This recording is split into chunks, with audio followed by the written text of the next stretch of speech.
first for getting the courage to contest as a presidential candidate in the last elections, but also to attempt to go to court. I call it an attempt because I don't know that even himself was very sure of what he was doing. And I got to know about that when he was giving his statements yesterday, when the court allowed his request. And I was very shocked that one of his submission was that he could not manage the costs of this case, and he thought that some people somewhere would have come to help him and push him. So you really look at a person who dives into a swimming pool when he does not know how to swim. You are sure that this one is going to drown and die. It is a pity that at this time a person of a stature of a presidential candidate who has participated in an election and he feels that this election was not fair, he goes to court, but he does not know what court demands of him or what the whole process demands of him. And he embarrasses himself, he embarrasses the party, he embarrasses the country. In midway, saying that now we withdraw. Of course, even Bobby Wine in 2021 had the same predicament. But for me, it is just a story of people who are not learning from history. Number one, what did Kasibante expect from the Supreme Court? I doubt what he expected. Because things cannot come from the blue. Baganda have a saying that Kaliba Akendo Okalabiraku Mukonda. That if something is going to be a funnel, you see it from that bending thing that normally they use to pick. I really doubt whether our courts have reached a level where they can settle disputes, electoral disputes of a presidential state nature. Because I really... it's like sending a 3-year-old kid to run 100 meters in Olympics. He will not manage the people who are 18, 19 and trained in the United States. So that is my first problem with the people who think that the Supreme Court can settle electoral disputes, especially at a level of a president. And you read that from the judgments of the previous court petitions, where in the first one, court agreed with the petitioner on almost everything and almost said that the petition is through. But they said because of balance of probability and because they cannot quantify whether the cheating and those other things affected the election, so they could not nullify the election because they thought that it was not easy to quantify. They didn't have capacity to quantify whatever they were saying. And on, I think of a 4-3, they threw away the petition. In the second petition, I was again shocked. And in this petition, there was even a professor of law, of course, who ruled otherwise. But there was a very experienced judge who said he could not nullify the election because of the cost that money which was supposed to be spent to carry out another election. And because of that, again on a split decision of 4-3, the other judge who thought that it was very costly to nullify an election, then to repeat it, and because of that, he didn't want to take Uganda into that because this judge only realized that Uganda is a poor country on that day. On that day, that's when he realized that Uganda is a poor country. They had spent a lot of money to hear this case. They even transferred the court from Kampala here, and it went to Mbale. And I was so shocked. I looked at these people and said, so Kasibante, what was Kasibante looking for in the Supreme Court? Did he think that now the Supreme Court has developed so much, it has the capacity? Because these opposition leaders have always complained that these are cadre judges. So had he analyzed and seen that the cadre judges had reduced, and for that matter, in any case, the cadre judges, if the cadre, for some of us who have understood what they mean by the cadre judges, is just increasing. There is no way you can say that now you can go to this court. But number two, he was not prepared himself. He was not prepared, because if you don't have even costs, just costs, then how will you get the good lawyers, the good people to put up a case, evidence? You know, for example, you must have very good evidence, because this is something which is not just a case like this. The judges will the say, stakes are very high. The judges will say that instead of killing one innocent person, you rather release 100 criminals. With them, you must convince court, because the stakes are too high. Now, if the stakes are too high, therefore it means you must have evidence.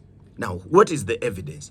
You needed all the reports, the reports from agents. You needed all complaints that might have been given. You need videos. You need so many things to compile a case together in evidence form. And that's why you see, for example, in every election, I don't know whether you have followed, the challenger after election is either locked up in his house under house arrest, or they are threatened so that they run away. You remember in the first election, Besigye had to run away to South Africa. In the second election, he was locked. In the third one, he was locked. The fourth, he was locked. Chagulanyi was locked. Amama Mbabazi, because of his dual, I look at him, he was opposition in government.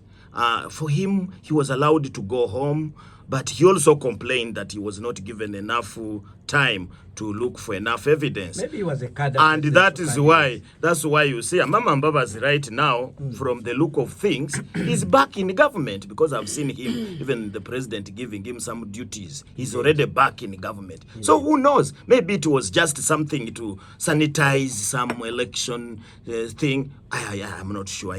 For me, I've never taken him as serious. So by and large, Anderson, this petition that we are talking about is something that is not enough to write back home. I cannot spend my time writing about this, because you can imagine the petitioner himself was not even ready. So I don't really think there was any petition. I don't think it was a petition. All right, let's thank you for the time you have spent talking about it, because if you cannot write about it, at least you have spoken about it, Dr. Ojambo. But let's bring in Honorable Minister Kabbyanga. How did you receive this information, this message that the Supreme Court had agreed that Kasibante would do what he wanted, withdraw the petition? First of all, in the first case, the elections were free and fair. But for any aggrieved individual, that was the right way to go. And I would like to applaud Kasibante for taking that route.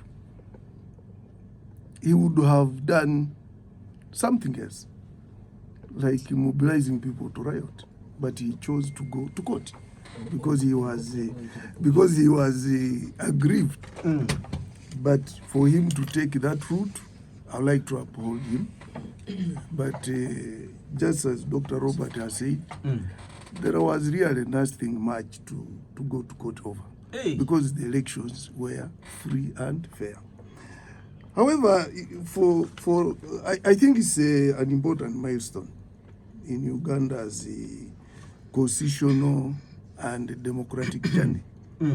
And also it reaffirms the strength and independence of Uganda's institution, because the Supreme Court sat and decided that Kasibante, first of all, applied to withdraw the case. And the Supreme Council, in its wisdom, decided to accept, and government didn't object. The one accused didn't object. Surely you've had some people who are saying that this was a script, well prepared, well planned. This is what will happen. And that's... You know, it's very important to get a decision from the Supreme Court to sort of sanctify a process that other people are challenging and thinking that it had so many flaws.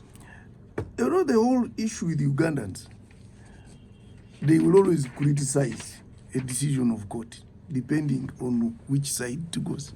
Assuming Kasibante had gone to court and won that case, nobody would have talked about Kasibante being a mole, script being, you know, all those things wouldn't have come up. But because in Kasibante's wisdom and his legal team, they saw that they could not sustain the argument.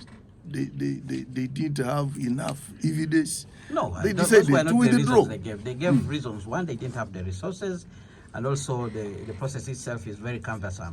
They didn't say they didn't have those resources would have assisted them to collect more evidence. And if you don't have the resources, then you don't have the evidence to support your case. And let me also tell people, I'm a politician. I've been in elections. I have won elections and I've lost elections. When you are going for an election, you should prepare yourself, first of all, financially. Because you should know there is a financial aspect you're going to spend. You should prepare yourself physically. You're going to use a lot of energy. You can collapse. But you should also prepare yourself emotionally. You can win and collapse. You can lose and what? Collapse. So financial capacity is very, very important in any election.